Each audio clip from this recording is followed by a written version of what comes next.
Maswerteng tanghali po mga ka-STL natin sa Pangasinan. Narito na po ang mga numerong nanalo sa STL Pangasinan ngayong tanghaling ito, April 13, 2026, 12 p.m. First draw result.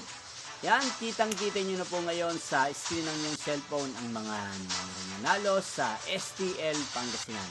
First draw result, April 13, 2026.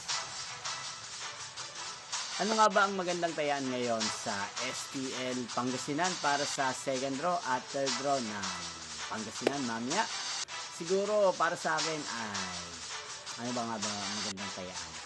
13, pecha 13 dahil 13 po ngayon. Partneran na lang po natin ng 28.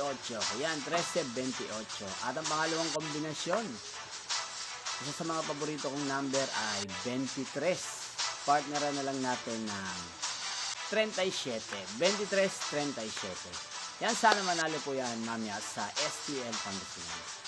Yan, inyo pong napanood ang resulta ng STL Pangasinan sa channel ito, Roderick Hernandez TV. Magkita-kita pong muli tayo mamayang 5 p.m. para sa second draw result ng STL Pangasinan. Thank you for watching.